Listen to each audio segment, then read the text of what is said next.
Roughly 6 months ago, the abuse of a spectator bug caused a massive coaching scandal and rocked the CSGO scene. 3 coaches were initially banned, 37 coaches were eventually found guilty, and everybody had an opinion. Well, everyone except Valve. But then last week, Valve dropped one of their classic blog posts out of the blue. And the thing that had everyone angry and confused? Valve straight up banned CSGO coaches. Well, sort of.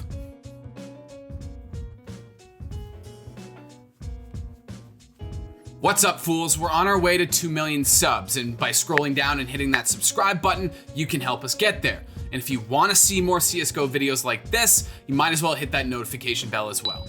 So, buried at the bottom of a blog post that Valve dropped on a random Wednesday in January is this bombshell. Quote, during online matches, only players are allowed in the room and on the server. Neither coaches nor any other team staff will be allowed in the room, on the server, or to otherwise communicate with the team during an online match, end quote. Banned not just from the server, coaches can't even be in the same room. Yeah, Valve just straight up destroyed the coaching position in CSGO for the near future. Now, if Valve just decided to ban coaches from the server, fine. It takes the option of accessing the exploit off the table, I guess. I still wouldn't agree, but I'd understand. But banning coaches from the room? What purpose does that serve? They can literally only see what the players are seeing. What does this move actually accomplish? There's also this to think about. If you're Moses with Liquid, Yanko with FaZe Clan, or any other coach with a tier 1 org that's backed by a gigantic multinational corporation, your job is probably safe. What about those smaller orgs with teams in just a few esports? Do they just lose their jobs? Immediately, various CS pros, analysts, and personalities recognized the impact that Valve's decision would have on the scene. Here's HLTV's Confirmed podcast discussing the news. And when we shifted online, there was a lot of debate about this. Do we have coaches? Do we not have coaches? Do the coaches get to talk the whole time? What if coaches are in a separate team speak and all the players are in a separate team speak, so the coach is talking the whole time? How do we monitor this? How do we monitor that? In particular, EG's coach Zews was extremely vocal and said that he and the majority of coaches are essentially being banned from doing a big part of their job for something they didn't even do. Now, we managed to sit down with him for an interview. Here's what he had to say about Valve's latest decision. When all of this news comes out, it was already a pretty big hit on the scene with everything, but I do put that a lot on the coaches that abused this bug and did everything. And Valve signs behind when on E6 ruling. They are saying that E6 is correct in banning them and they're supporting them. So you already punished everyone that was doing wrong. Why are we just punishing the ones that haven't done something wrong now? This decision that's essentially going to reshape parts of the CSGO scene was kickstarted by a short report published by ESL in late August, which found Hard Legion's Mechanogun, MIBR's Dead, and Heroic's Hunden all guilty of abusing an in-client spectator bug. And then on September 28th, the Esports Integrity Commission, or ESIC, published a report that found 37 coaches guilty of abusing the same exploit. And the CSGO scene exploded all over again. We covered the controversy at the time. So yeah, this coaching exploit, as it's being called, basically allows a coach to place themselves anywhere on the map and then swivel their camera from side to side and theoretically take any info that they gather from that and give it to their players. Now, Valve did post a statement about the coaching exploit in early September and stated that, quote, any teams that were disqualified for exploiting this bug during an RMR event will have their RMR points reset. End quote. RMR, if you didn't know, is the regional major ranking system that Valve implemented for the Rio Major that was supposed to happen in November, but got canceled due to COVID. RMR essentially replaced the old minor invite system. If you pay attention to CSGO, you've probably heard about this coaching scandal a million times by now, including the fact that ESIC isn't done with their investigation. That initial report only included 20% of the data that they had compiled. But then things died down for a while, and CSGO continued to chug along online. And honestly, nobody was surprised that Valve hadn't said anything substantial yet. And Valve dropping this news in a random blog post in January isn't surprising either. Hell, It's pretty much the only way Valve delivers news. Also, people weren't surprised Valve came down as hard as they did. First, iBuyPower, then the coaching changes in 2016, now this? It's what Valve does. Speaking of which, 2016 was when Valve made their first big changes to how the coaching position worked. At the time, they changed the rules from pretty much unlimited communication between coaches and players to coaches only being able to interact with the roster during pregame warm-up, timeouts, and in between maps. The problem, Valve said, is that the coach was effectively a sixth player, and, quote, "Since the goal of our events is to identify the best 5-player CS teams that exhibit the best combinations of all CS skills, the current participation of coaches in the game is not compatible with that goal," end quote. Similar to now, players, coaches, and analysts freaked out and called this the death of the coaching position as we knew it. Here's what Zews had to say about the 2016 coaching changes. I don't want to hate on Valve because I do think that some of the changes that they've done in regards to coaches, even though extreme, were in the right direction, but maybe they overdid it, right?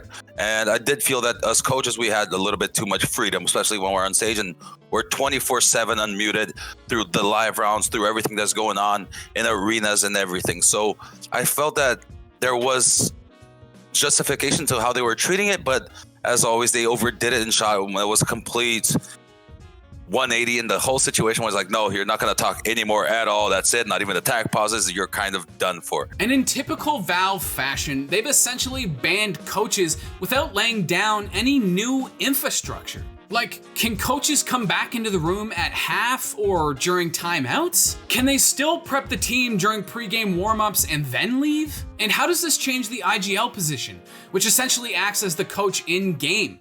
Do they now have to take on even more responsibility? We don't have any answers to these questions because, once again, Valve is being frustratingly vague about one of the biggest esports on the planet. It's also worth mentioning that if CSGO moves forward with the LAN major scheduled for October, it doesn't necessarily mean we're over with the online era of CSGO. The odds are the online era is going to continue well after the major.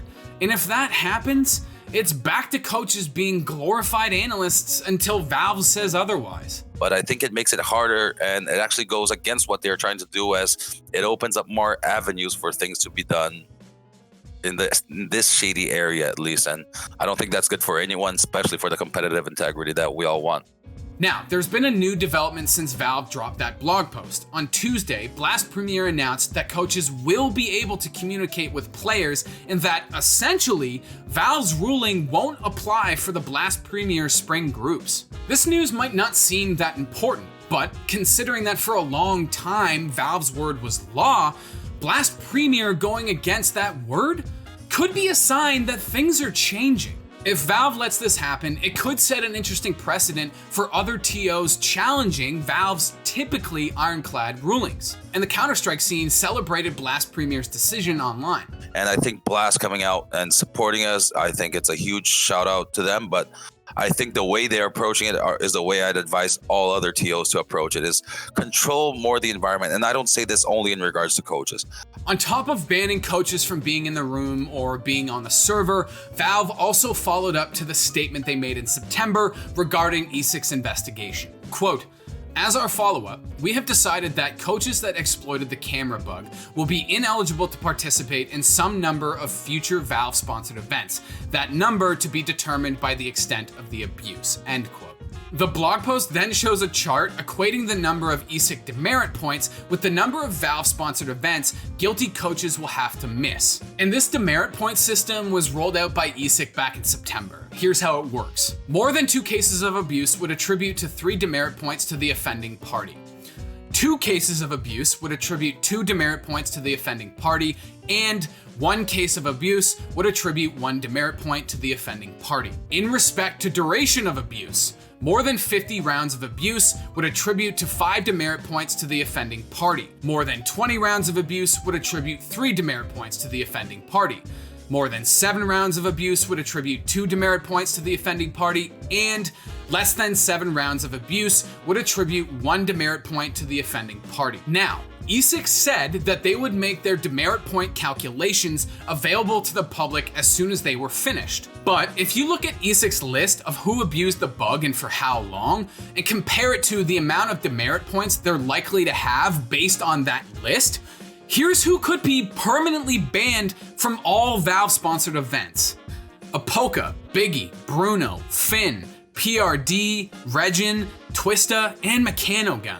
And again, I say could be banned because neither Valve or eSix have stated specifically which coaches meet that 6-point demerit threshold. Here's Zews on the demerit point system and eSix investigation as a whole. My initial reaction was kind of shocked because I did everything correct. I remember when the Valve bug was actually the whole scandal was going on. I was actually even behind the scenes. I posted on Twitter. I'm like, I think this happens when coaches join first in the server or something like that. So I'm actively trying to help fix the situation. And now I read that our Valve RMR points are reset. So we were guaranteed legends. Now not anymore. And I can't help my team win anymore, seeing as everyone that's done their part of malicious activities has been caught, has been punished, and Valve has signed behind it. I just felt like I was getting the bad end of a stick here of something that I didn't deserve. So there you have it. Another instance of Valve just casually blowing up CSGO while continuing their routine of not providing nearly enough information to those impacted by its decision. Will Valve come to its senses and clarify when coaches will be able to do their jobs again? Or will orgs be forced to adapt like they have in the past? I'd like to say that we'll know soon, but it's Valve. So who knows? The coaching position isn't the strongest. We always say we're the weakest link because we're not inside the server. We can't get up the next day and just prove our worth inside the server because I can be doing something really badly, and if tomorrow I show up, that's it. But in our position, we're never allowed that benefit. So maybe in my position, it only hurts a paycheck or a future negotiation or something like that.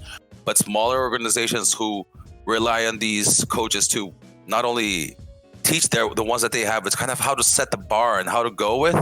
I know how much a sticker can be worth for a new org. I know how much a coach getting into the major can change. And if they don't see as much bang for buck in the product that they're investing, maybe they try to go for just the player. And if that's what Valve wants, then great. But again, it's going against their intent because the tier 1 orgs, they're going to have the coach, they're going to have the analysts, they're going to have everything. Then you're really just taking the general public and the lower chances of actually starting to have an honest chance of competing and making the prestigious events that people want the major to be. The blog post then shows a twart. What's a twart? Even if we move forward with the major land forward, it's all.